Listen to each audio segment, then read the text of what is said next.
Yo soy Manuel Novillo y esto es Tres Cosas, el primer capítulo de este podcast sobre ideas y obsesiones, pero también sobre música, sobre literatura, sobre política, que supongo que entran dentro de las obsesiones. Y acá estoy con Félix Mote, que es mi amigo, pero también es editor y productor. La entrevista de hoy es con... Pedro Mairal. Vos me regalaste un libro de Pedro para un cumpleaños, que era La Uruguaya, hace un tiempo. Me gustó mucho el libro, empecé muy bueno, pero no conozco Eh, más de él. Bueno, Pedro Mairal es un escritor argentino nacido en el 1970, que sí tuvo mucho éxito con la Uruguaya, pero antes sacó una novela, su primera novela, que es Una noche con Sabrina Locke, que ganó el primer premio Clarín.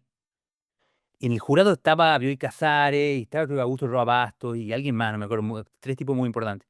Y después sale, bueno, La noche con Sabrina Locke se traduce a distintos idiomas, sale una película con Cecilia Roth.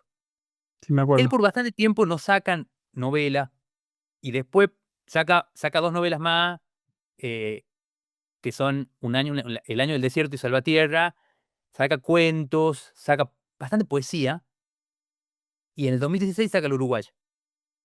Que La Uruguaya, sin ganar ningún premio, digamos, de la batea de las librerías, se hace hiper popular, y ahí yo te lo regalo a vos. Me acuerdo de un libro que regalé mucho, ¿sabes? O Mira, sea, a mí me lo regalaron, me parece, o me lo recomendaron, y yo lo regalé mucho. Incluso me acuerdo que lo regalé a alguien en Nueva York una vez cuando estaba viviendo en Nueva York, volví de la Argentina, lo compré en un aeropuerto y lo regalé en Nueva York. ¿lo regalaste en español o en En inglés? español a una latina que vivía en Nueva York. Sí. Y estaba traducido al inglés ya. Me acuerdo que estaba en las librerías. Y, y ahora además Pedro es autor de un libro que a mí me parece excelente, que se llama Maniobras de Evasión, que es un libro de ensayos, digamos, de sus textos de no ficción, en el que hay algunos ensayos espectaculares, digamos, que sobre la escritura, sobre la sexualidad, sobre la vida masculina, ensayos de una época diferente también. De una época en que más libre, digamos. Sí, tengo que elegir tus tres libros de ensayo, esos los que más te gustan. Yo creo que ahí tendría que ser honesto con los libros de ensayo a los que más vuelvo, porque capaz tendría que quedar, que si quisiera quedar bien tendría que ser otro, pero uno sin duda de los que más vuelvo es Maniobra de Evasión de Pedro Mairal. Uno que vuelvo mucho, uno de Martin Amis, que se llama La guerra contra el cliché, un libro del que he sacado muchos otros libros, que hay crítica ahí, he leído muchos libros de Philip Roth por las críticas que hace él ahí. Y también es un libro que leo mucho, que me hace quedar bien, el Canon Occidental de Harold Bloom. Este me hace quedar mejor. Che, y ¿Entendés? este libro de Pedro es como es más sobre la práctica, o sea, es más como del Es muy sobre la oficio. práctica. Es muy sobre la práctica. Hay una parte en que, por ejemplo, cuenta mucho que le cuesta mucho escribir. Y, por ejemplo, hay un momento que cuenta que en alguna época agarra y cuando se sienta, se ata como un buzo al asiento para sentir un poco de resistencia cuando está por parar del asiento. ¿Verdad? Es muy bueno, cuenta cosas así. Y en el último libro que ha salido este año, perdón, ha salido el año pasado, en el 2025, que se llama Los Nuevos, hay también una historia de adolescente, y hay bastante erotismo, digamos. O sea, quiero decir, él es una persona que sabe hablar de la vida sexual de una manera bastante frontal, pero sin ser escandaloso de manera innecesaria, para nada. Y es una faceta de él, pero digo, Pedro Mairal es probablemente el escritor, el narrador argentino que, digamos, más nuevo que yo más leo. Obviamente ya para muchos que yo diga esto es una antigüedad, o sea, yo ya estoy siendo hiperpolémico porque hay tantos autores más jóvenes, pero bueno, yo tampoco soy el más actualizado de los lectores argentinos, digamos. O de nada, capaz que soy tan actualizado, en ninguna cosa. ¿Y vos por qué elegí un autor y no otro? Sé que últimamente me he estado haciendo bastante esa pregunta porque como he estado leyendo libros que no he elegido yo para un club de lectura y me han parecido muchos muy malos, me he tenido que felicitar porque en general cuando elijo los libros que leo, nunca elijo libros tan malos. Y me parece que es como hay una... A ver, los 3 libros de ensayo que te he nombrado son libros, 2 por lo menos, la guerra contra el cliché y el canon occidental, son libros que de alguna manera crean una genealogía de otros libros. O sea, son 2 autores, Harold Bloom y Martin Amis, que hablan de un montón de otros libros. Entonces, y otro de mis autores predilecto es Borges, que habla de otro montón de libros. Y me doy cuenta que al final mi lectura ronda alrededor de todos esos, ¿me entendés? Entonces, bueno, es porque le gusta a otro escritor que me gusta y así sucesivamente, ¿me entendés? Y así puedes llegar pues, a muy atrás también. Y me doy cuenta que en esa genealogía he podido elegir bien. Pedro Mayral no sé bien cómo he entrado en esa genealogía, pero bueno, Pedro Mayral es un escritor argentino, bastante borgiano, bastante lector de Borges, es un poeta. Entonces, también tiene como bastantes versiones, bastante vertiente por donde entrar, ¿me entendés? ¿Y qué te interesa que te diga hoy? Quiero hablar sobre una idea que tengo sobre la literatura y sobre la literatura de él en particular, que es que creo que la literatura en su mejor versión te hace sentir que es real.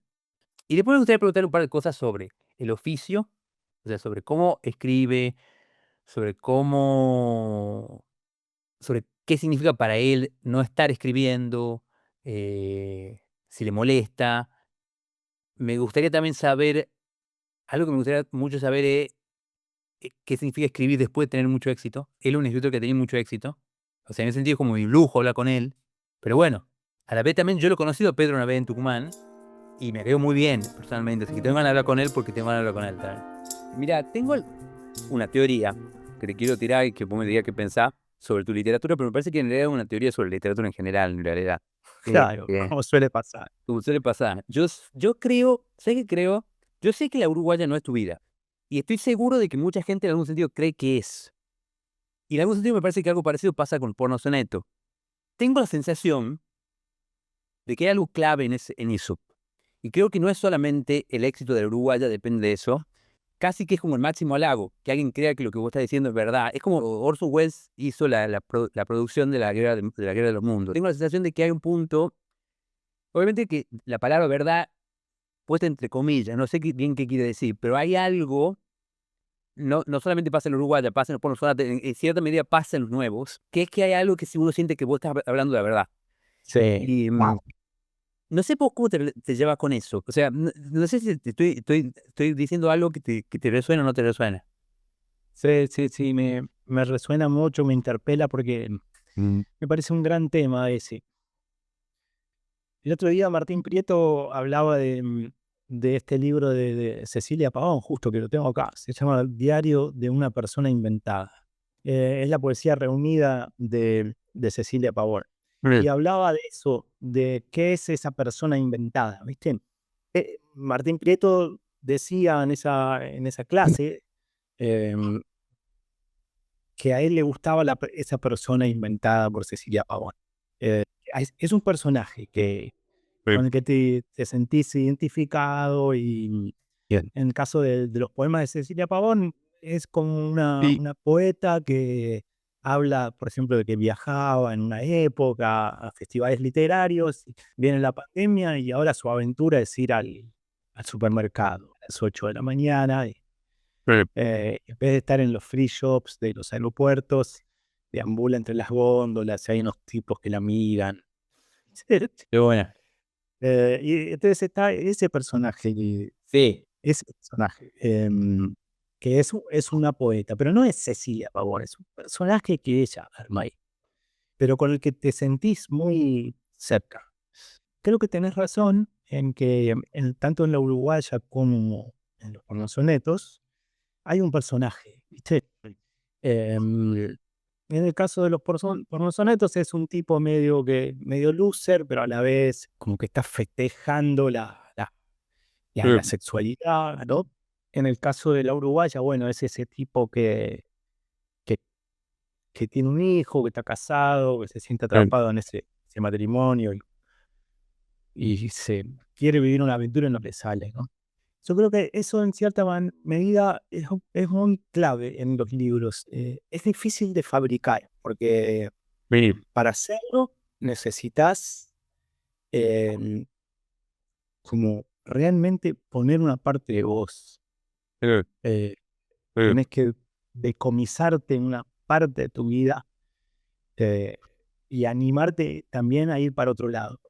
Bien. En el caso de Lucas Pereira, en la Uruguaya, tiene muchas cosas mías, pero fui más lejos y es Ah, más antipático, habla peor todavía de lo que yo hablaría, de la paternidad, del miedo de tener hijos, de la monogamia, un montón de cosas.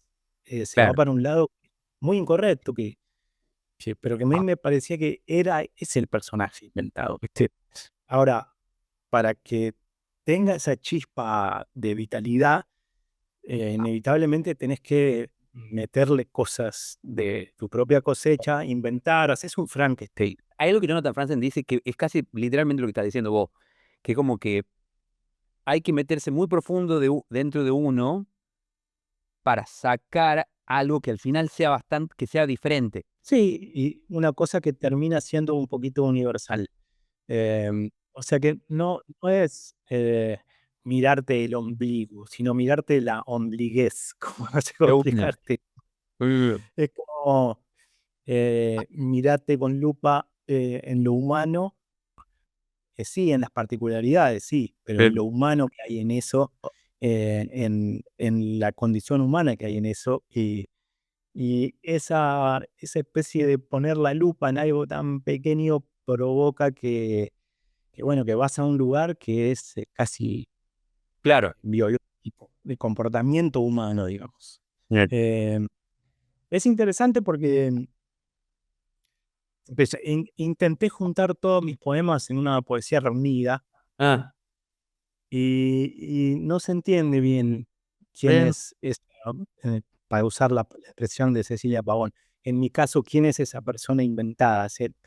Yo siento que es como una galleta de demasiadas cosas, ¿viste? ¿No te gustó? Que no me gustó reunir Mirá. todo, ¿viste? De golpe está el poeta lírico del principio que escriben en decasílabos, versos de 7, y de golpe irrumpe los pornosonistas como Claro. una parangada terrible, Sí. que a mí me gusta, pero que puesta al lado de los poemas líricos hace ruido. Aparece el gran Surubí, Sí. aparecen letras de canciones, ¿viste? Ahora estoy escribiendo una cosa que lo llamo párrafos chúcaros, que son unos párrafos así muy eh, de lenguaje roto, digamos, ¿no? Ah, Y entonces creo que mi sensación es que si reúno realmente mis poemas, no se entiende bien quién es ese personaje. mirá, Eh, interesante.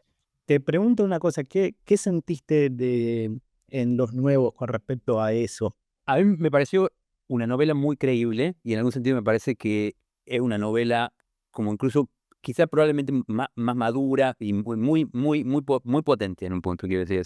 Y tengo la sensación de que hay una perspectiva, digamos, que está por encima de la perspectiva de los personajes, que era una cosa que de hecho me interesaba saber de vos, era cómo habías llegado a la perspectiva esa, cómo llegás en general a la perspectiva. Digamos, a mí me pasa que estoy escribiendo y necesito escribir, me doy cuenta que escribiendo es bastante pico y pala llegar a qué es lo que uno quiere, cuál es la perspectiva que uno tiene, digamos.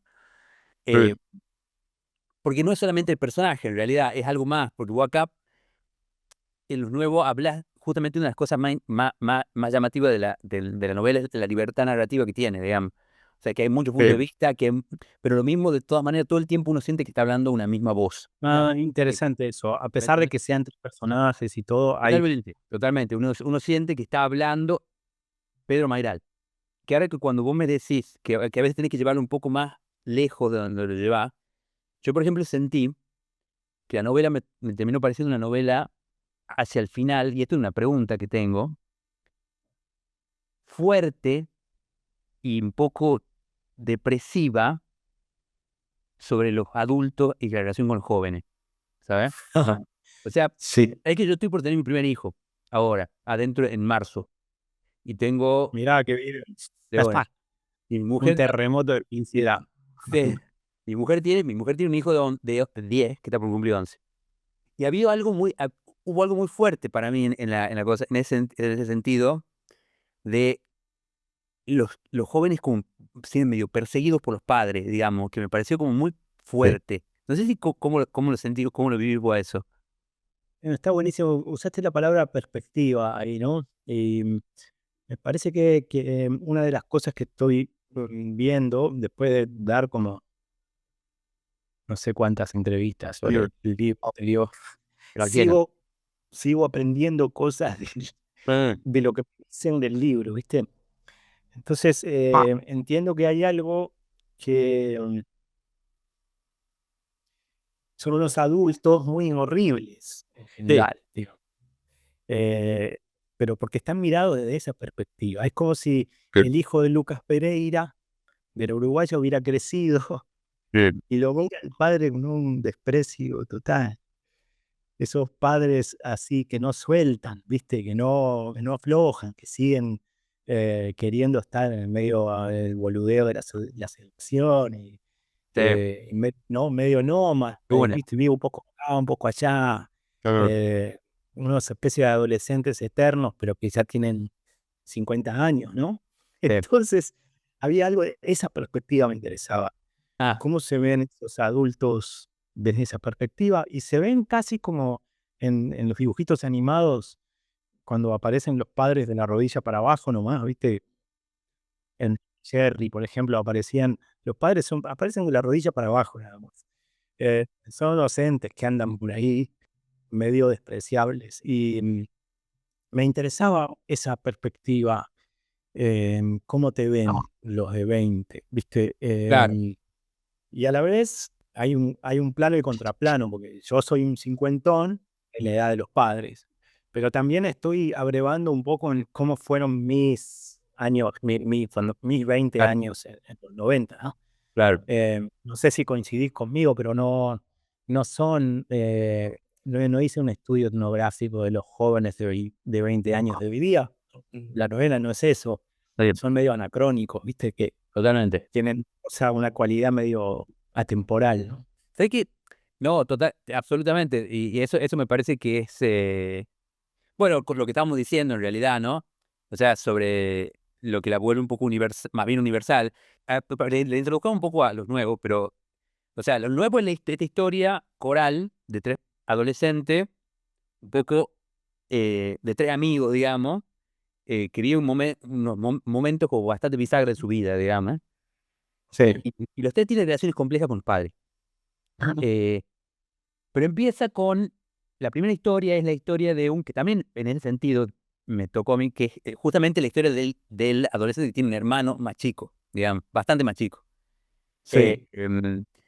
Lo que te preguntar es, ¿qué es lo primero que se te ocurrió? O sea, ¿por dónde empezaste escribiendo? Apareció primero esa voz de Tiago, Ah, de la primera parte. Apareció ese chico que está que se le murió la madre hace poco, está en carne viva con el duelo sí, y lo llevan a ese veraneo, ¿viste? pero, Y el padre lo lleva con su novia y con lo que él llama mi hermanoide, que es el hermanastro chiquitito. Lo llevan a la playa, a esa playa hippie chic. sí, Y apareció primero la voz de un chico que dice, no puedo escribir esto, no puedo contar esto. sí, Quieren que lo cuente, me quieren forzar a contarlo acá en este lugar, pero no lo voy a contar. Si lo contara, tendría que hacer tal cosa.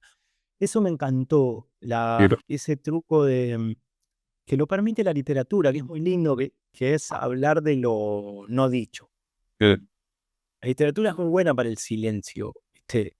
El teatro no tanto, el cine y tampoco tampoco, no. tanto, No, se te vuelve todo voz en off. sí, Entonces, la literatura es muy linda para ir a lo no expresado, lo que quedó embuchado adentro, sí, ¿no? Y entonces él todo el tiempo piensa, si yo contara esto, tendría que decir lo mirá, imposible, que sería contar esto. Entonces, ese lugar me encantó. Y en ese lugar, desde esa voz de Tiago, medio corrosiva, sí, aparecen algunos cariños y cosas auténticas, como su hermanito, sí, su amigo Bruno, que está estudiando lejos ahí en la nieve en Wisconsin, sí, y su amiga Pilar, ¿no? que, sí, que entras de una patada. bien. Entonces yo terminé esa primera parte y después dije, esto es una novela corta, así como está. Ah, mira, pero voy a escribir lo de Bruno, porque me gusta por la nieve, por el contraste, Bien. voy a probar a ver cómo es esa vida de Bruno ahí en la nieve. Entonces escribí lo de Bruno, salieron bastante redondas, digo, bastante así como están las dos partes. Mirá, Y después dije, bueno, entonces esto es un tríptico, voy a escribir lo de Pilar. Y ahí me armé una galleta. claro. eh, Bueno, Estuve un año resolviendo eso. sé que antes de que continuemos, me acuerdo, sé que me acuerdo un tuit tuyo de hace unos años, no me fijé ahora de qué año era, pero un tuit tuyo en el que vos decías que te habías olvidado cómo se ponía la raya del diálogo. Sí. Porque te habías olvidado de cómo se ponía la raya del diálogo e indicabas cómo la ponía en Mac y cómo la ponían. Sí. Eso es muy bueno, porque a mí también me pasa. Y, y la verdad lo que estaba queriendo decir es, hace rato que no escribo ficción. Sí, Eh, era como un guiño así medio en clave, ¿no? claro, y no sé si era, me da la sensación que estaba por escribir esto. No estoy seguro en realidad, porque Sí. seguro fue hace algunos años, ¿no? O sea, después del Sí. Uruguaya. Sí, em, fue probablemente en el 23, ¿no? pero, Lo que me pasó fue que en realidad la primera parte no tenía líneas de diálogo. Yo había hecho un sistema, viste que a veces simplemente escribís, cambiás de línea nada más. Selva Almada lo hace muy bien ah, no es un río. mm, Los diálogos están simplemente una línea más abajo, de no una. se preocupa. El Uh, guión, si querés, es medio intrusivo. Es como que de pronto entra un aspecto un poco teatral o es teatro publicado, escrito, mm, ¿no? sí, Como una indicación, ¿viste? Entonces tiene algo medio artificioso. Entonces no lo había usado, pero después en la parte de Bruno sí, y ahí es donde tuve que buscar de vuelta cómo se hacía eso, claro, sobre todo el guión largo, que es un el guión guión muy largo. particular. Sí. ¿Y es real esto de que has pasado tiempo sin escribir ficción? O sea, Sí, sí. yo tengo una sensación, digamos, algo, pero en realidad vos lo decís de alguna manera, digamos, vos, en muchos ensayos del libro este de Maniobra de Evasión, que es un libro que para mí es excelente, digamos, un libro que yo leo, te diría que uno de los libros que más releo. eh, Ya. y es un libro que se trata mucho de la tensión con eso, o sea, se trata mucho de la tensión con no poder escribir, con no querer escribir, digamos. Y yo, a ver, y esto lo digo, sí, no lo digo en todos lados, yo considero que Pedro Maidal es un escritor muy talentoso, pero ¿cómo es volver a ser, o sea, cómo para vos volver a la ficción? Es como medio andar en bicicleta o es como una lengua extranjera? Qué buena pregunta, Manuel. Mm. Em, Me pasa algo raro con eso, porque para volver a la primera pregunta, Sí, la no ficción tiene un montón de cualidades de la ficción. Es decir, sí, que soy yo el personaje, pero estoy de claro, todas maneras teniendo que reconstruir un ambiente, una situación. Bueno, está escrito en primera persona y el personaje coincide conmigo, bueno, pero estoy reconstruyendo todo. Nadie se claro, acuerda realmente de todo lo que pasó y los detalles. Sí, usás algunas cosas que pasaron, pero adornadas, mejoradas, ocultadas, tergiversadas, un montón de cosas. Entonces no es tan distinto. Em, pero sí me pasa una cosa que o sea, me lo tengo que creer yo. ah, Eh, no me siento, no continúo escribiendo. Puedo tener varios falsos arranques de ficción, ¿viste? mm, Pero si no me lo creo yo, no lo sigo. Queda en la página 4 o 5. No me gustó el tono, no me gustó, em, para usar la palabra que usaste recién, no me gustó la perspectiva, no repetido, claro. Ah, no me gustó la mirada, desde dónde estaba, no entendí y eh, lo abandono. Pero si surge algo que yo me creo, y entonces ahí eso me lleva a mí para adelante, que eh, me arrastra detrás, ¿viste? claro, Me arrastra esa, esa verdad inventada, ese falso recuerdo, esa memoria que no es mía, me arrastra detrás y voy escribiendo. Pero si no, son falsos arranques o anotaciones de ficciones Claro. que no van para ningún lado. Vos has sido alguien, o sea, sos un escritor que ha conocido, no sé, vos corrígeme si no, pero en 2 momentos de tu vida, mucho éxito, digamos. O sea, quiero decir, eh, digamos, éxito comercial, o sea, quiero decir, cuando salió tu primera novela, ganaste el premio, Soy, Una noche con Sabrina Love, y después La Uruguaya también, digamos, es una novela que todavía sí, sigue vendiendo y que vi el otro día que tiene una edición de bolsillo de ahora, digamos, las dos casualmente se hicieron película. claro. ¿Sabes qué? Me quedé pensando en esto. ¿Cómo es escribir después de eso? O sea, ¿cómo es empezar la novela siguiente? ¿Significa Sí, algo para vos? O sea, ¿hay algo de presión? ¿Hay algo de eso, em, subjetivamente por lo menos? hay mucha neurosis, sí, mucha,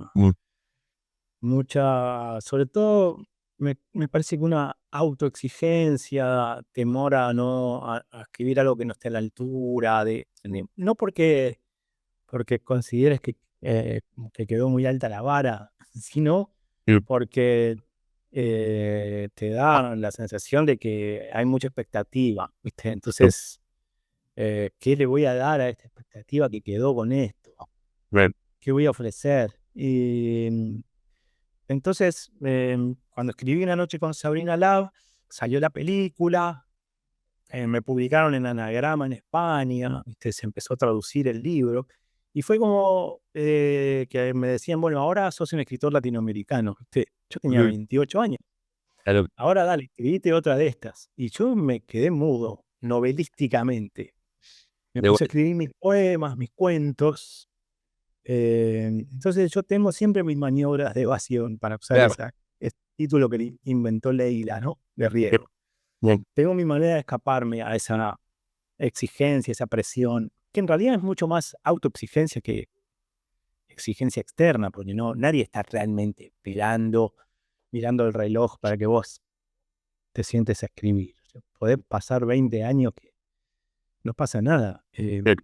Entonces, em, cuando salió Una noche con Sabrina Tap, yo me escondí en mis otros géneros, ¿viste?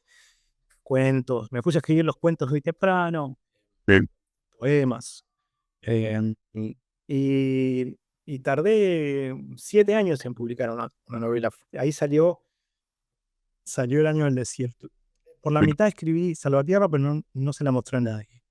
Eh, en el 2003 escribí El año del desierto, estuve unos años corrigiéndola y en el 2005 salió. O sea que fueron 7 años después de Claro. Una noche con Sabrina Lava. Y después, bueno, salió El año del desierto, salió Salvatierra, empezaron a salir mis textos de no ficción, salió La Uruguaya y de vuelta, como Claro. vos decís, un libro que pega en una cuerda, pulsa una cuerda popular, por Sí. alguna razón difícil de entender, pulsa en un lugar que boom, se vuelve un libro muy leído, etcétera.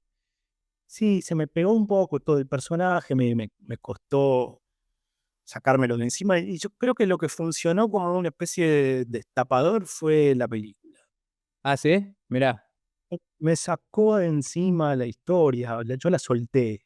Yo solté la historia para que bueno, Josefina Lisitra, eh, Chiri Basilis, ¿no? Kristen Basilis y Ana García Blaya, que fue la directora, escribieron el guión. Sí. Y yo les dije, hagan lo que quieran, porque yo no sé resolver esto cinematográficamente. Sí. Y lo hicieron muy bien, y cuando aparecieron los actores, ¿viste? Fiorella Bottaioli, apareció Sebastián Arseno, fue como, tuvo algo como para mí de alivio, ¿viste? Se llevaron eso que me pesaba un poco. Mirá. Y se hizo espacio en mi cabeza. Bien. Se hizo espacio, ¿viste? No es casualidad que fue el mismo año que empecé a escribir los nuevos que el año que salió la película. Ah, Hubo algo que me liberó un poco. Entonces sí, que te vaya bien con un libro provoca mucha neurosis, muchos nervios, mucha duda, te puede marear incluso, te puede marear porque podés llegar a caer en el error de querer bueno, repetir y eso generar estaba, un patrón diciendo, viste, ahora voy a escribir otra de estas que sea pegadora. Y eso puede ser un grave error porque para mí no se pueden fabricar esas cosas, suceden. tu camino es como un camino que no es tradición, es como decir, no es, justamente vos lo que no has hecho ha sido eso, o sea, no ha sido como ir haciendo un caminito claro, eso es lo que siento por lo menos en tu narración, es como decir, bueno, no, en un momento después de salir en Love, capaz es otra cosa, en la Uruguaya después o sea, te llevó varios años sacando encima la historia, digamos, y de repente aparece, o sea, es como decir, en algún sentido es una historia alentadora en algún punto, no sé si me entendés, como decir, no es un camino lineal. No, porque yo creo mucho en la experimentación, en el sentido que cada libro es un experimento y tenés que aprender a escribir ese libro. Por lo tanto, tenés que volver a aprender a escribir. Es como que el oficio, lo único que para lo que sirve el oficio es para aguantarte la ansiedad y quedarte sentado trabajando. Pero no te da ninguna seguridad, no es una lancha motor, ¿viste? Es a remo, siempre es un bote a remo y tenés que ir escribiendo frase a frase y resolver las complejidades de ese libro. Entonces, y para mí es así porque si no, no escribiría. Porque, escribir como Claro, creando una especie de fórmula, ¿viste? A mí no me sirve. Además, te digo, soy un tipo al que le cuesta mucho escribir, pero porque tengo una cosa muy dispersa, ¿viste?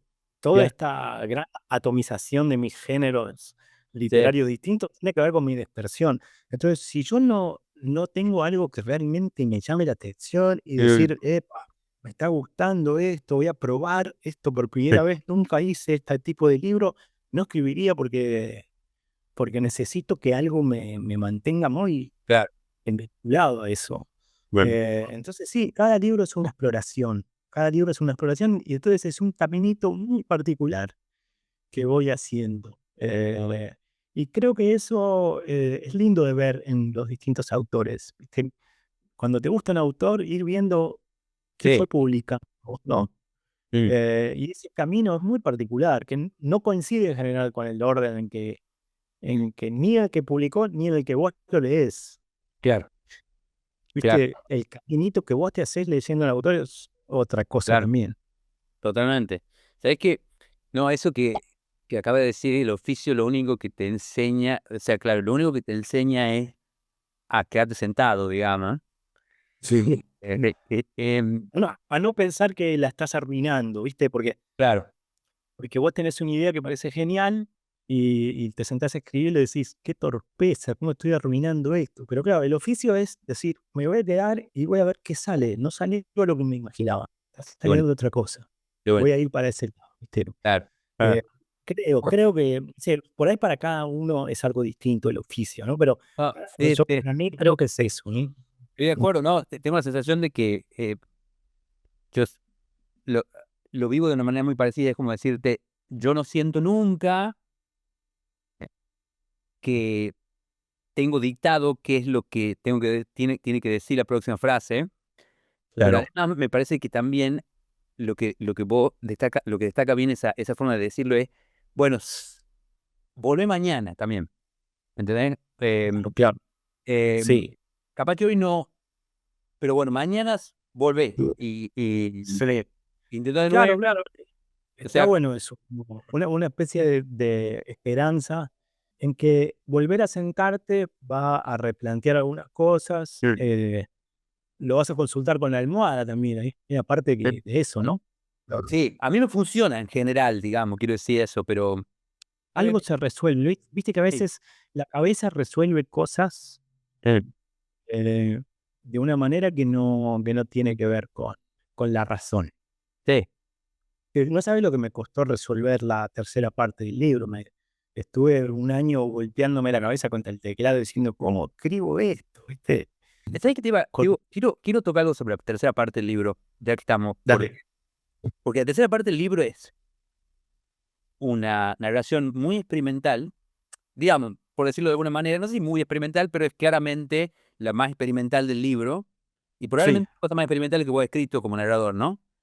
sí, probablemente sí. En Y cuanto a cruce de voces Cruce de narrativas y eso. Voces es una historia que uno diría que está contada por Tiago, en realidad, Sí, real, pero es una simulación para contar la historia de Pilar. Entonces, sí, que Tiago le hace hablar a Pilar y en algún sentido, en algún sí, momento están enrevesados, y hay muchos momentos que son diálogos entre ellos, sí. pero al final vos lo que querés contar es la historia de Pilar, pero Sí. También creo que queda abierta la puerta para interpretar que quizás lo está escribiendo todo Pilar. ah, ah, Pero, pero jugué con eso a propósito, porque, claro, porque son como ese dibujo de las manos de sí, ella, no, ¿viste? Que una obvio. mano dibuja otra mano porque dibuja la otra mano, ¿viste? Es verdad que hay un punto que uno no desconfía de que es la historia, por decirlo, de alguna Sí, manera. Eh, podrían ser las dos cosas y creo sí, que ahí está bueno lo que me decís, que aparece en realidad en el fondo mi voz, en el sentido que sí, el que está manejando los hilos, ¿no? sí. Al fin y al cabo. Y hay- Sí, sí. A mí me gusta porque vos sabés que hay gente que me dice que todo lo está escribiendo Tiago y hay gente que me dice que todo lo escribió Pilar. Y eso me encanta porque ahí quiere decir que funcionaron esos vasos comunicantes que hicieron que pase el agua de un lado para el otro, ¿viste? ¿Sabes qué? Pensaba en esto. A vos particularmente pensando en la tercera parte, pero era en toda la novela probablemente, pero ahora como vos me decís que la tercera parte fue como especialmente desafiante, es interesante que al final uno no siente al leerla que es como artificiosa para nada. Eso es un gran logro, la verdad. ¿Hay algún autor que vos estabas leyendo? O sea, a mí me pasa que de repente cuando estoy leyendo algo hay un autor o más de uno que está volviendo y que lo estoy viendo y que lo tengo el libro abierto al lado y que me di- y que estoy volviendo. Mirá, yo creo que una de las cosas que pasó fue que creo que, bueno, hice varias versiones, ¿no? De la parte de Pilar, eh, que no me convencían. En general lo que estaba pasando era que le estaba pidiendo al personaje de Pilar que cerrara las líneas argumentales de los otros dos, de Tiago y Bruno. Pero ella no tenía una historia propia. Ella simplemente la que venía a cerrar las líneas argumentales. Entonces no tenía mucho relieve, ¿viste? Era injusto para el personaje y parecía como que si el personaje me reclamara a mí. Yo De, quiero tener mi historia. de bueno. ¿Cuál es mi historia? Entonces, recién ahí, cuando todo el tiempo se me escapaba el personaje de Pilar, ¿viste? Se me iba de foco. Cuando la ubicaba acá en un lugar, ya estaba como en otro lugar. Entonces, en un momento dije, bueno, quizá esa es su cualidad. La cualidad de Pilar es que todo el tiempo se está desplazando y además la desplazan porque la echan. Claro. Eh, pero cuando la enfocaste ya cambió. Es como le dice el tipo que le trata de hacer el retrato, es irretratable, ¿no? Entonces, eso fue muy liberador porque coincidió también con que, bueno, ¿quién cuenta esto? ¿Lo cuenta Tiago? No, lo cuenta Pilar. Pero ¿qué pasa si lo cuentan los dos? ¿Viste? Fue como salirse del esquema, porque el esquema hubiera sido parte uno la cuenta Tiago, parte 2 Bruno en tercera persona, parte 3 la cuenta todo Pilar, Claro, pero era un poquito esquemático, ¿viste? de verdad. Y entonces ahí logré, después de varias versiones, romper ese esquema. Creo que ahí cuando rompes el plan es donde entra el aire, ¿viste? Entra la chispita de vida de un libro. Y para hablar de influencias que me estabas preguntando, cuando pensé en esa voz medio flotante, viste que en un momento habla Pilar y aparece una voz medio flotante de Tiago. ¿Dónde está? Medio telepática. En un momento parecemos que está en un avión, pero después ya no sabemos. Sí, ¿qué? Viste, es como la presencia mental de un amigo. Incluso en un momento no se sabe bien cuál de los dos está hablando, ¿viste? Totalmente. Los mismos dicen, no importa tanto. Sí, sí. Creo que esa voz flotante, yo se lo confesé a Samantha. Hay algo de Distancia de Rescate de Samantha Joy. Mira, Incluso esa disposición gráfica de ponerla en cursiva, ¿no? sí, Esa voz flotante, para llamarla de alguna manera, porque es casi una voz telepática o tú, medio límbica. ¿Dónde está? igual. ¿Desde dónde se enuncia esa voz? Creo Eh, la pensé desde un poco cómo aparece en Distancia del Rescate, que igual es muy distinto, porque en Distancia del Rescate es una voz que no se sabe si es de alguien, de un chico que murió o qué, o dónde está ese, ¿viste? Parece ser como una especie de voz en off que le aparece en la agonía a un personaje, ¿no? Sí, no me No acordaba de sé. eso, ¿sabes? Pero ahora me está haciendo acordar, sí. Entonces, creo que hay algo ahí que un recurso que me interesó, como bueno, sobre todo esa disposición gráfica de puede haber presente una voz de alguien que no está presente. Mm. Eh, y Claro, y es de verdad que es hecho, muy liberador eso en eso un punto. fue Sí, muy liberador y sí, a la vez es bastante así la experiencia, en el sentido que vos muchas veces dialogás mentalmente con alguien, eh, te peleás, viste que a veces te peleás. sí, sí, sí. Y decís, estoy hace 5 minutos peleándome mentalmente con, Sí, con sí. alguien. Eh, eh, Y creo que lo lindo de la literatura es sorprenderte haciendo esas cosas, espiarte a vos mismo, decir, si quiero reflejar un poco el devenir mental, tengo que tratar de mostrar estos diálogos, claro, estas cosas raras que hace la cabeza. bueno, Entonces me gustaba que la última parte tuviera esa ruptura, que la cuenta un poco Tiago, y en un momento le dice, eso contalo vos porque para mí es muy doloroso, y ella cuenta una ya, parte, o dicen, eso déjame contarlo a mí, no fue así. sí, Que también pasa con amigos, cuando están contando algo de a dos, se contradicen. sí, Eso me mm, interesaba. Creo que al romper el esquema de una sola voz narrativa en la oh, tercera parte, eh, entró un poco de aire, se relajó al sí. Es interesante eso que decís, que es verdad que hay un punto en que cuando uno rompe el plan, hay algo también de animarse a romperlo, ¿no? Que es importante, sí, ¿no? O sea, sí, eh, sí, porque cuando tenés un plan previo que puede estar bien, pero la escritura va suscitando sus propias reglas. mm, Ese texto va suscitando sus propias reglas.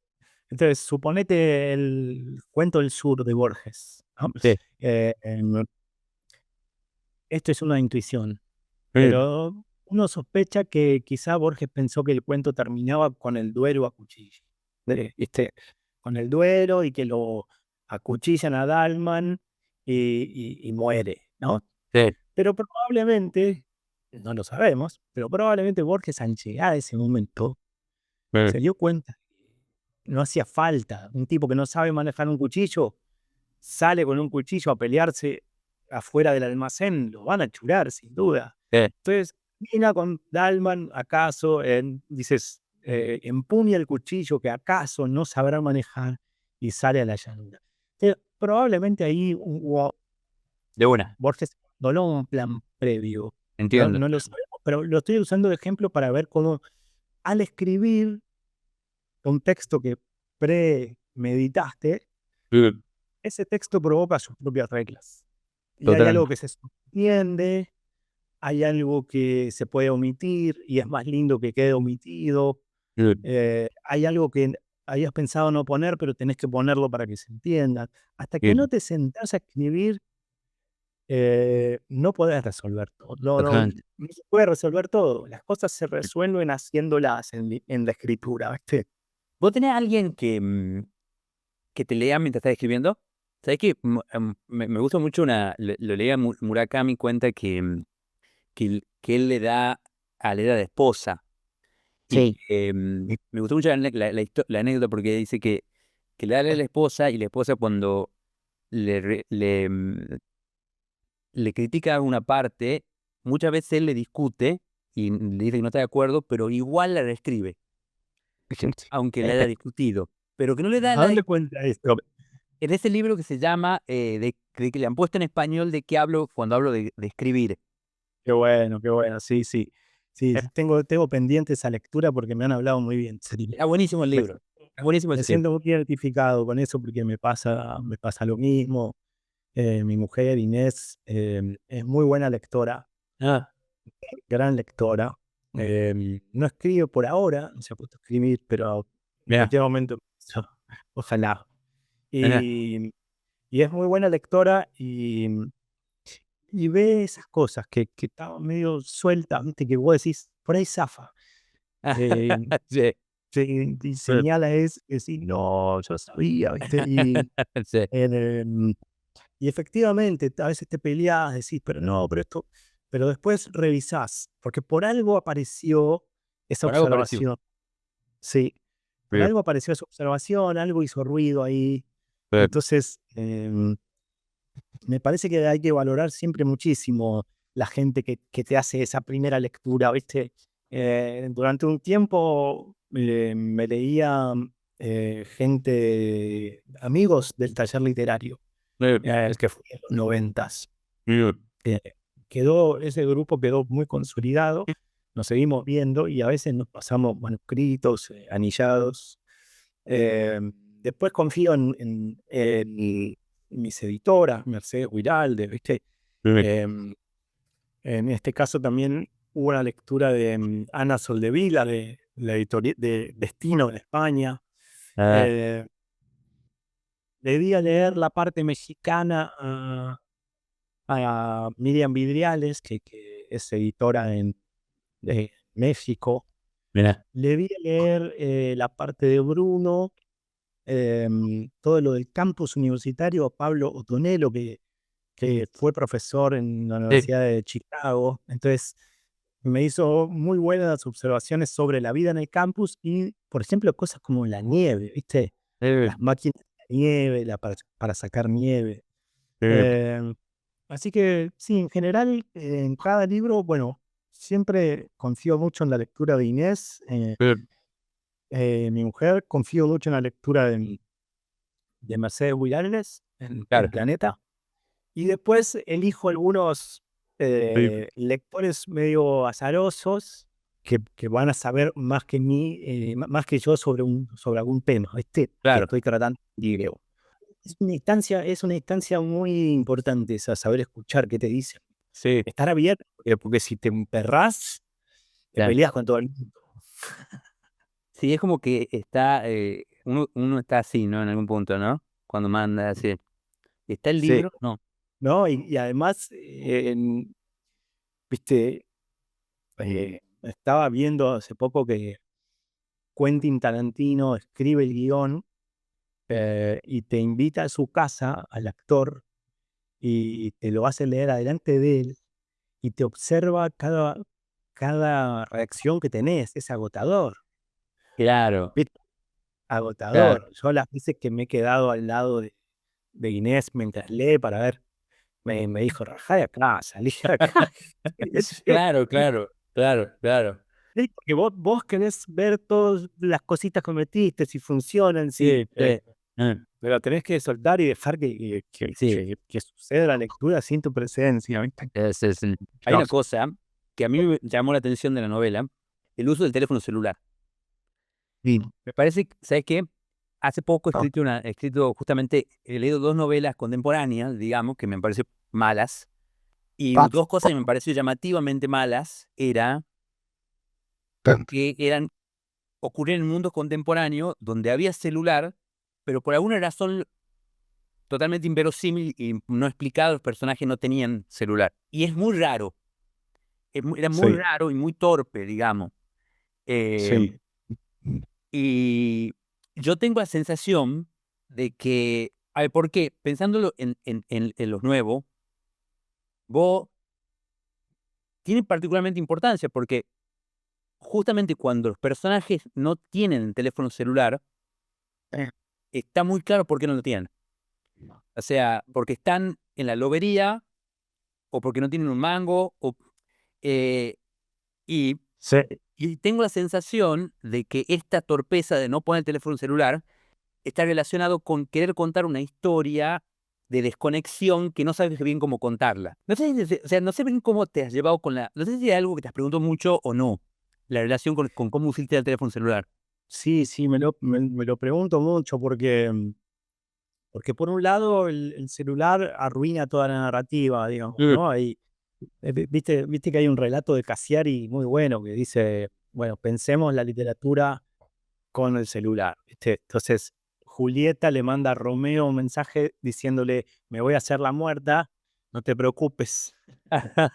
De buena. Che, eh, Hansel y Gretel le mandan un mensajito a la mamá, nos perdimos en el bosque, De una. hay una bruja medio rara, una mujer medio rara, ¿viste? Se arruina todo, absolutamente, Claro. casi todas las historias, ¿viste? Caperucita no se pierde, Mm.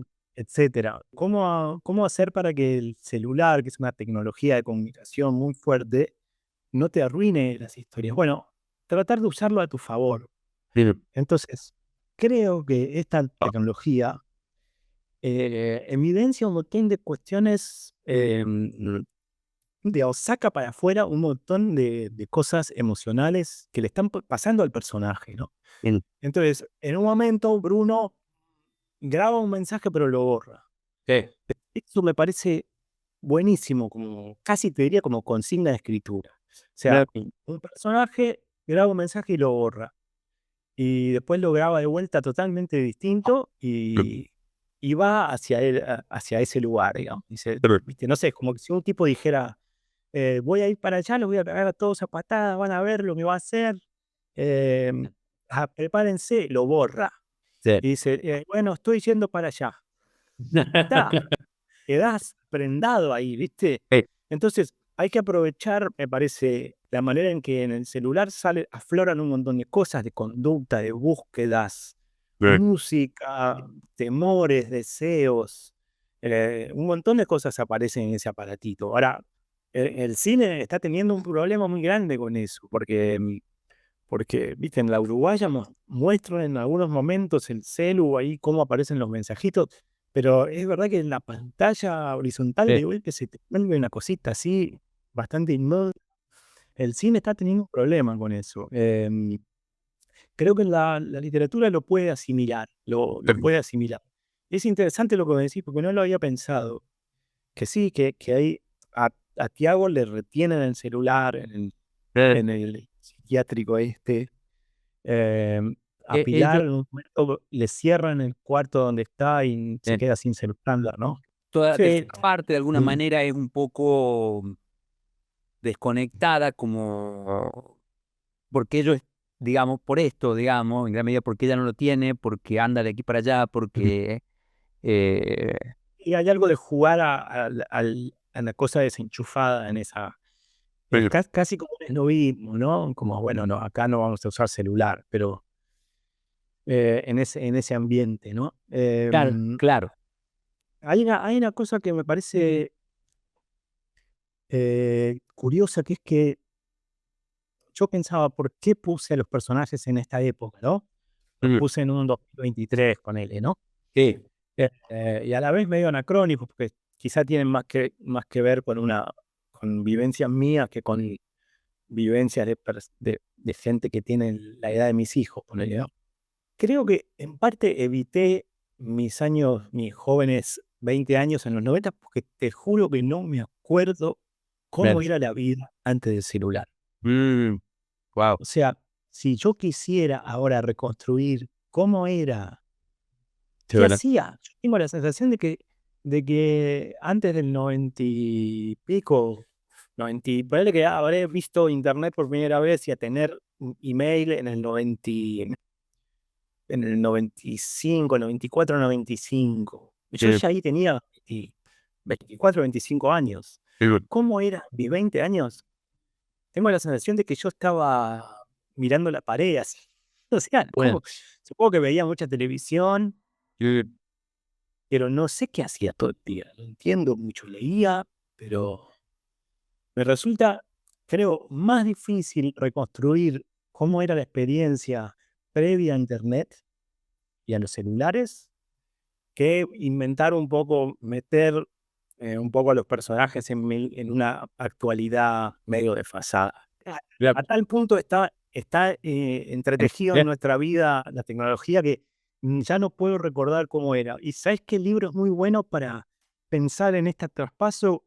Un libro de Martín Cohen que se llama Hola, se llama así.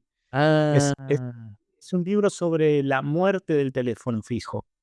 mirá, no, sí lo ubico el libro ese, sí, mirá, Y es sobre eso. agarra una tecnología muy reciente que está cayendo, que se está perdiendo, Mm, pero es muy reciente y claro, a la vez está provocando un montón de cosas, ¿viste? Martín dice, si vos hace 20 años, un poco más, hace 30 años le decías a alguien, pasame el teléfono que te voy a sacar una foto,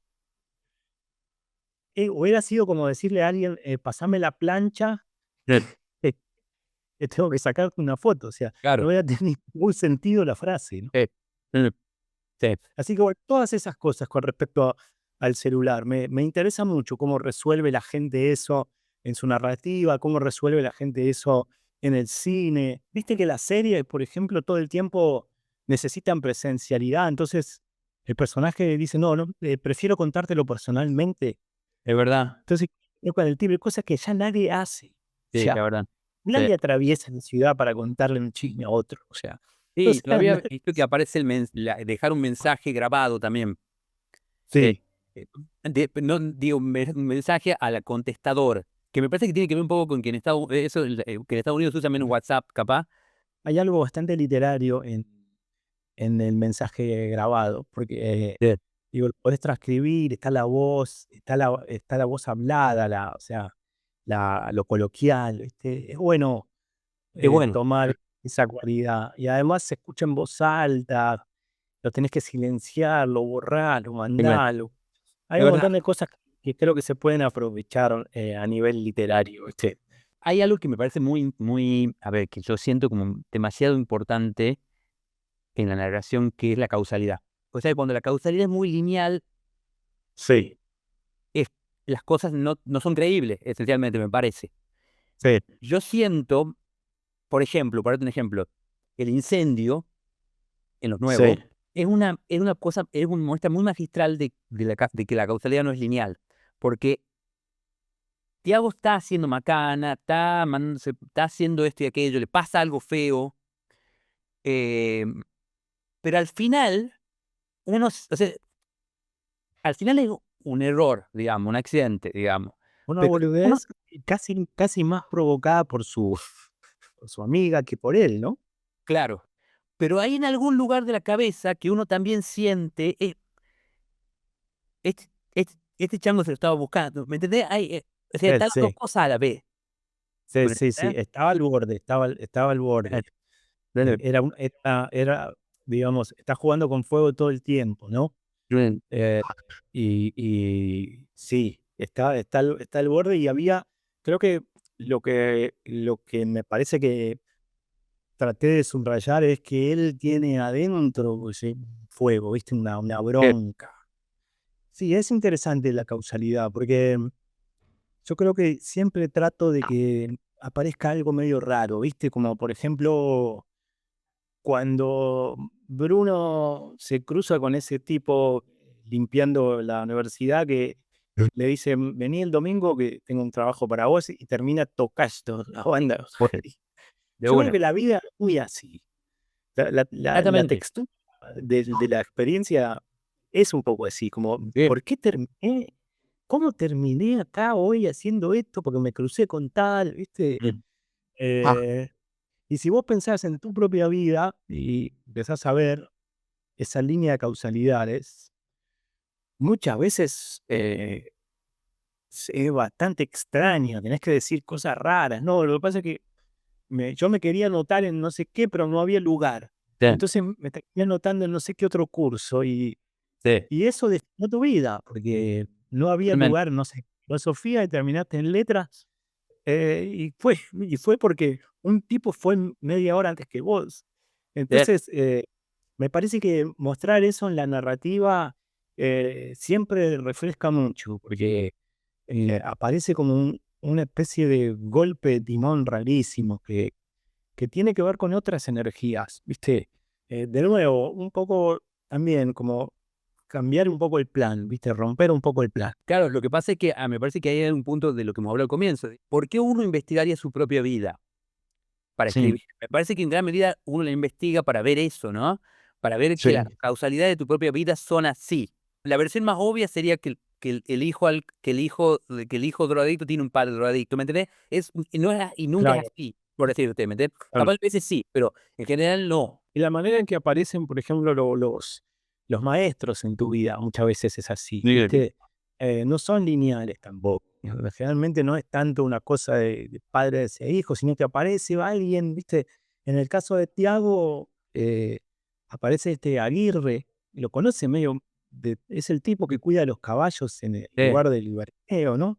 sí, Y lo conoce bien porque un día está caminando y viene la tropilla y él le ataja a los caballos y hace una cosa que lo ayuda. Bueno, igual los amigos mexicanos de Bruno y un totalmente. poco la manera en que entra Rosa a la vida de Pilar o Pilar a la vida de Rosa en la última parte también es medio, porque Pilar tiene que hacer un trabajo práctico para la facultad. Entonces, sí, claro, bueno, nunca se imaginó en la que se metía Pilar. De golpe es testigo de una situación, de una desigualdad social enorme, ¿no? Eh, Pensó que lo iba a hacer más de taquito, más fácil, y de golpe se abismó en algo. Entonces sí, creo que está bueno además a veces mostrar cómo las decisiones de los personajes, y de uno también, eh, pequeñas decisiones implican algo mucho más grande, Claro, claro. ¿viste? Sí. Eso es un poco aterrador. Si vos pensás eso, no vivís. Sí. Vos tenés que pensar que elegís, más o menos, vas decidiendo cosas, pero Sí. vos pensás que doblar en esta esquina o en esta otra te va a cambiar el destino, te Es quedás verdad. en tu casa. Sí. No podés hacer antes. No sé si es una generación, estoy por hacer una generalización que quizá no es del todo justa, pero tengo la sensación de que mucha literatura argentina tiende a ser, como a ver una exigencia un poco de hablar un poco arrabalera, digamos. O sea, y que hay más bien poca, o por lo menos durante el tiempo, como una dificultad para escribir sobre, por ejemplo, la clase media. Es interesante lo que decís, porque yo creo que quizás los autores de mi generación ya se empezaron a sacar un poco Puede ser.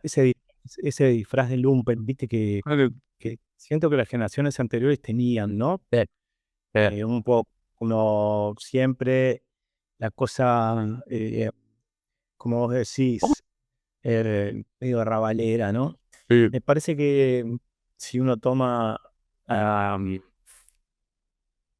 no sé, por ejemplo, los cuentos de Samantha Schweblin, sí. eh, creo que hay algo, sí, que demostraron ahí una clase media, ¿no? Em, y Lamberti, ponele, Falco, sí, muestran una, ahí, por ejemplo, una Córdoba también de una clase media que porque la Argentina es un lugar de gran desigualdad social, está siempre pegada a situaciones de una violencia tremenda, ¿no? Sí. Eh, es decir, no quiere decir que sea una clase media que vive en una especie de estado de explotación, em, sino que siempre está Claro.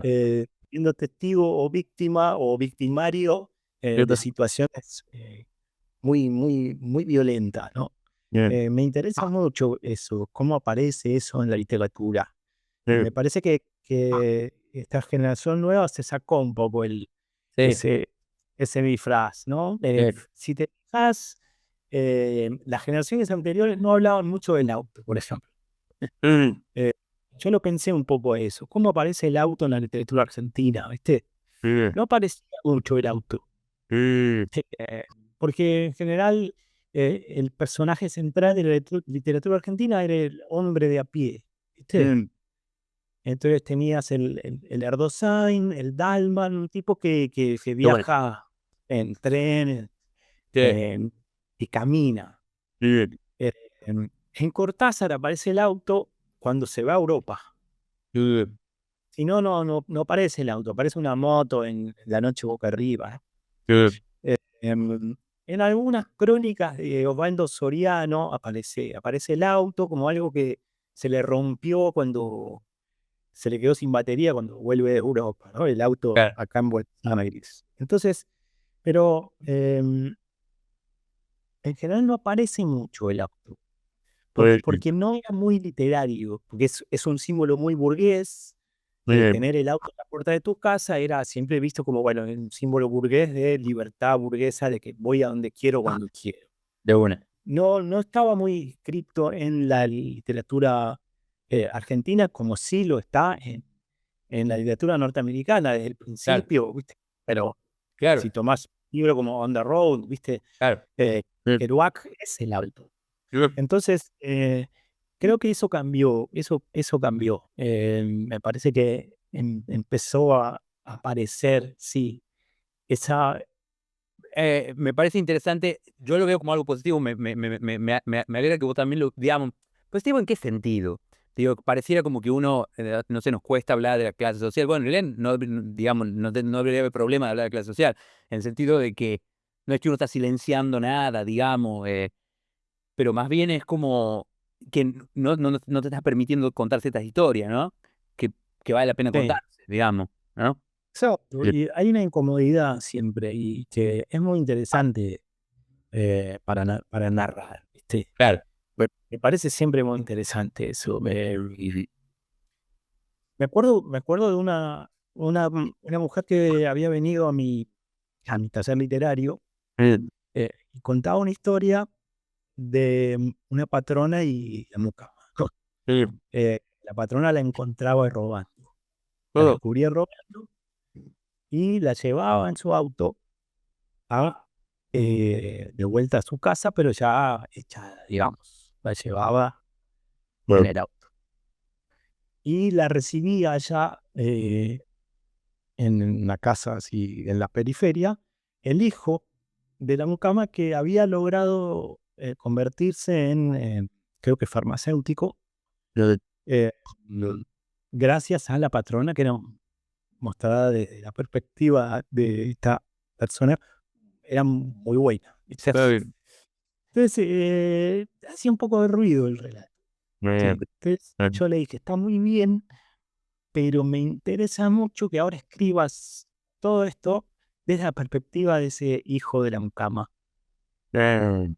Eh, entonces, el contraste entre esas dos historias, ahí va a haber algo Bien. muy jugoso, ¿viste? Muy jugoso. Me parece que no lo hizo. De Porque, una, de una, de una. porque estaba, creo que estaba un poco atrapada en la primera versión. Claro, Eh, Pero creo que cuando encarás estos temas así de incomodidades sociales, está muy bueno tratar de cambiar las perspectivas y dar sí, vuelta a la cámara y mostrar el plano y el contraplano. bien, ¿Cómo es, viste?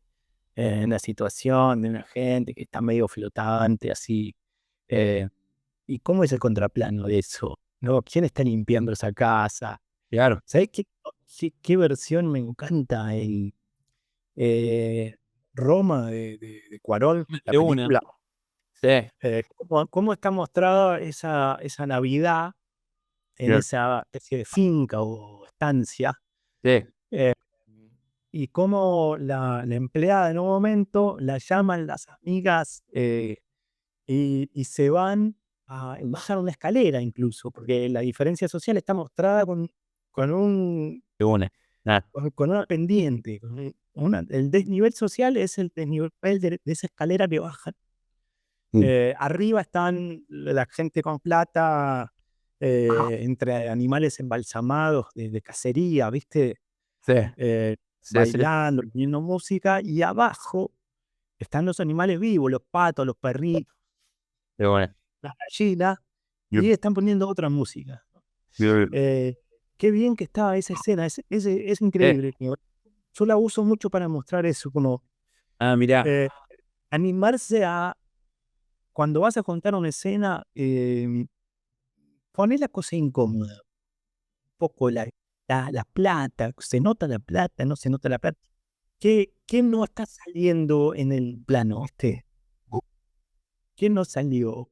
¿Viste? ¿Quién está sirviendo esas mesas? ¿Cómo se oye desde ese lado? Otra gran película que para mí hace muy bien eso es El Custodio, de Rodrigo Moreno. Es la perspectiva de un custodio de un ministro que no necesita custodio. O sea, el tipo está en pedo todo en unas coreografías de abrirle la puerta, seguirlo walkie-talkie, pero la perspectiva de él es, llegan al estudio de grabación donde entra el ministro y el tipo queda afuera, ¿viste? Al lado del botellón de agua. Eh, tiene que llevar tiene que llevar a la hija a la escuela, ¿viste? A la hija del ministro a la escuela. Entonces, todo está mostrado desde ese otro lugar. La vida del ministro se ve en segundo plano. Sí. El primer plano es el custodio. Parece muy, muy genial como está hecho. Y un último ejemplo. Sí. Una novela reciente que leí que se llama Garita. Es un tipo en una garita. Consigue trabajo en una garita. Es genial como está hecho. Es genial. ¿Y quién es Se esa? llama Matías Lucadamo. La publicó la editorial Orsay. También la perspectiva de un tipo en una garita en el medio de un barrio de mucha plata. ¿Viste? Ve la gente salir en las camionetas, le preguntan cosas, le piden si los puede ayudar a levantar unas bolsas, se empieza a meter en la casa, ¿viste? Sí. Sí, a mí me parece que es interesante eso, y me imagino que Tucumán, que también es un lugar así de Totalmente. niveles enormes, ¿no? No, una escena, digamos, yo, digamos, algo que estoy escribiendo y que, digamos, está ahí, digamos, está un poco afuera, un poco adentro del libro, no estoy seguro bien dónde está, pero que todo un pedazo es la contratación de una empleada doméstica. Y es la pareja, digamos, contratando una empleada que es como la primera empleada que van a contratar y es como, y es todo eso, digamos, en algún sentido es hablar de dinero, es hablar de alguien que llega a tu casa, que de otro ámbito social, cómo vino, de qué barrio vino. Claro, El marido lustra botas a 2 cuadras de la casa claro, de ella para trabajar, pero viven mucho más allá. sí, Mm, y sin duda hay algo que yo me doy cuenta, digamos, esto me pasa a mí, que lo tengo que contar, digamos, aquí es como lo que me parece interesante, digamos, que es, me tengo que ver dentro de mí mismo para ver cómo lo estoy contando, para que sea, como decíamos al comienzo, que yo lo crea. Pero no claro. puedo terminar de contar como si fuese que yo soy lo que no soy, digamos, ¿me entendés? O sea, obviamente yo soy Ya, mucho más el que está contratando, digamos. Ahora bien, tampoco puedo, pero también ser yo mismo también implica entenderlo al otro también de alguna manera. No sé si te entiendes, es medio complicado lo que estoy sí, diciendo. sí, claro. Eh, Sí, sí, porque ahí, digamos, es un ejercicio, ¿no? Es un mm, ejercicio sí, porque, porque, porque nunca sabrás de verdad, ¿no? claro. Cómo es el contraplano, cómo te Mm, ven, ¿no? claro. Eh, Me parece que está muy bien ahí La mujer sin cabeza, de Lucrecia Martel. Ah, de una. Que yo la vi de vuelta hace poco Así, y mira, yo no la volví a ver. Mira, es la tengo que volver a ver. interesante, Manuel, verla de nuevo y tratar de adivinar todo ese contraplano de los changuitos. Unos changuitos Ah, que probablemente no se sabe si ella pisó a uno, ah, probablemente sí. sí. em, y quiénes, viste, porque te pones a ver y están todo el tiempo ahí atrás sucediendo, estos chicos que ayudan a un jardinero, que ayudan a un tipo que vende macetas y que se cuelgan de los carteles, que cuelgan la bici del cartel, que están al borde de esas rutas de ripio, ¿viste? Peligrosas. Pero está en primer plano siempre esta clase media acomodada de Salta, Sí, eh, escondiendo sus chanchullos, ¿viste? escondiendo sus crímenes de alguna manera. Sí. Y en segundo plano está otro sector social. Pero está muy bien mostrado por Lucrecia Martel, porque vos lo adivinás. Te deja a vos Ya, adivinar te deja adivinarlo. desde esa mirada de Claro, privilegio, digamos, se claro. ve, se intuye ese otro lugar. Casi te da ganas también de dar vuelta a la cámara y cómo se cuenta toda esa historia de la mujer sin cabeza desde esos chicos, ¿viste? Claro. Sería un gran ejercicio hacerle Sí. hacer a, no sé, estudiantes de cine, ahora cuenten un Qué bueno. guión, La mujer sin cabeza, desde Desde esos eso. chicos. ¿Qué viene ahora? ¿Hay algo, tenés algo en carpeta? ¿Qué viene? ¿Qué es lo próximo tuyo? ¿Qué podemos esperar? Mirá, está buena la palabra carpeta, porque sí, son Espera. carpetas. Estoy viendo un poco, la verdad que me está llevando a mucho tiempo mental la cosa de las entrevistas sobre la novela, ¿viste? Entonces me estoy dando tiempo para no apurarme de decir ya tengo que estar escribiendo otra cosa, pero siempre estoy con cosas paralelas. Sí. Por un lado, estos párrafos chuca, los que te contaba, ¿no? Que son un libro de párrafos muy de lenguaje medio roto. Creo que están mucho más cerca del poema que de la Claro. narrativa. Tengo en carpeta canciones que me gustaría grabar. Ah, Eso voy a ver si en el año que viene logro grabar algunas canciones. grabaste unas ahora, ¿no? Para el... Y Sí. terminamos claro, grabé esas canciones para la novela. Sí. Sí, hicimos Sí. falso ensayo. Sí. Bien, nos divertimos mucho haciendo eso. Y después voy a escribir un cuento para una revista. Tengo una novela corta ahí también medio cruda todavía. Sí. eh, y no sé, me ofrecieron, como te decía al principio, hacer una poesía reunida. Sí. La verdad es que no la veo mucho, ¿viste? No sé, me parece que tendría que ser más una antología que Ah, juntar todos mis poemas. Me parece que sería además un libro largo, ¿viste? Que no sé si está bueno que un libro de poesía tenga 400 páginas. Que no. de bueno. Parece que no. Así que bueno, con esas cosas estoy. Bueno. Y sí, con mucha promoción del libro y viajes y qué sé yo. Y estuvo buenísimo, pero eh, me mareó un poco, ¿viste? A mí me desestabiliza mucho esos viajes. Me encantan, los hago, me entrego a eso, pero a la vez me De bueno. rompen las rutinas y después vuelvo y estoy una semana medio dando vuelta que no doy Claro. pie con bola. Sí, ¿Cómo estás? eh, ¿Cómo estás? ¿Estás contento con lo que va pasando o no? Con el libro. sí, sobre todo, sabes que hay algo que me resulta muy gratificante que son las devoluciones o lectura, ¿viste? Bueno. Charlar con vos y que me cuentes cómo leíste el libro. Bueno. eh, Es muy, muy gratificante porque después de 2 años de Bien. trabajar bastante en soledad, ver que los personajes ya son casi más de los lectores que míos, Totalmente. y los imaginan y opinan eso es hermoso. La verdad que me parece una cosa muy linda. Ahora, no te podés colgar de eso porque está buenísimo, pero tenés que seguir escribiendo. Tiene que O ser. sea, Sí. Claro. sí, a mí lo que me calma, lo que me hace bien es escribir. De buena. Me encantan las evoluciones Sí. y todo, y Pero estás eh, sintiendo que tenés que escribir el próximo, ¿no? yo siempre tengo que sentarme a trabajar para Sí. calmar un poco que no se me trepe el monstruo, como De dice. bueno. Totalmente. Escuchá, última. El podcast se llama Tres Cosas. Y Sí. la última, tómate el tiempo que quiera, digamos, pero tres recomendaciones para alguien que quiere escribir una novela que se vengan. No, qué buena, qué bueno. Mira, estoy pensando bastante en estos días en No es un río, de Selva Almada.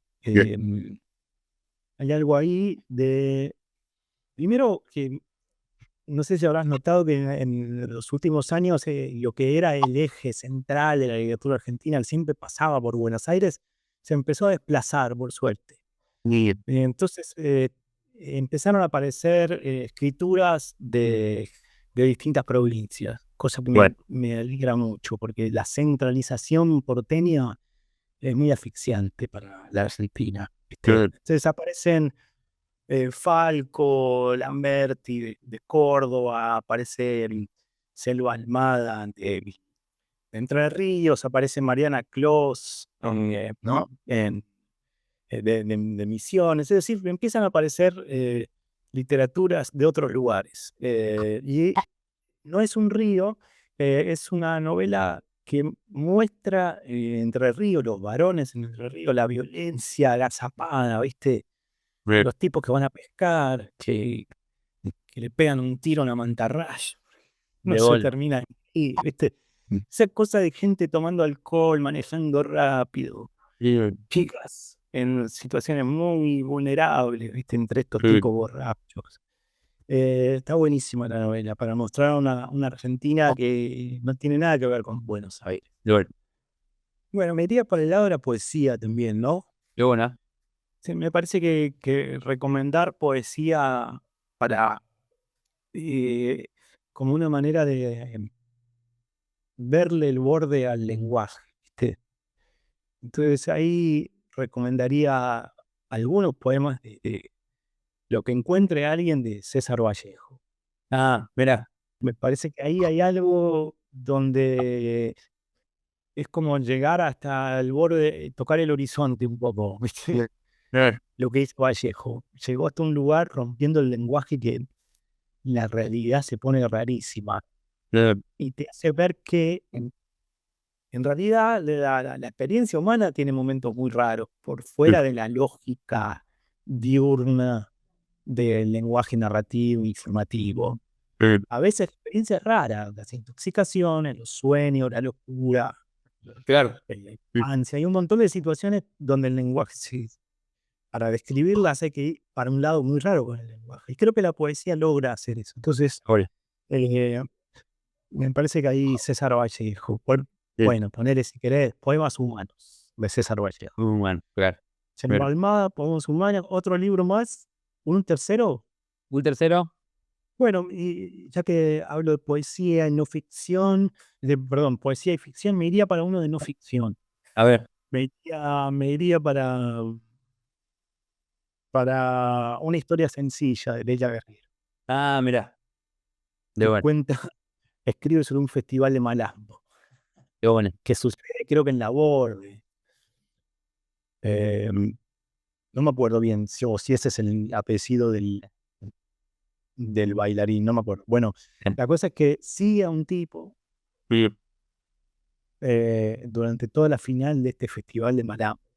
Y cómo describe todo el ambiente y la presión y el estado casi rústico de este personaje. Es espectacular. Me parece que ahí hay algo también de invitación o de puerta que se abre a poder poner el foco en cosas muy raras.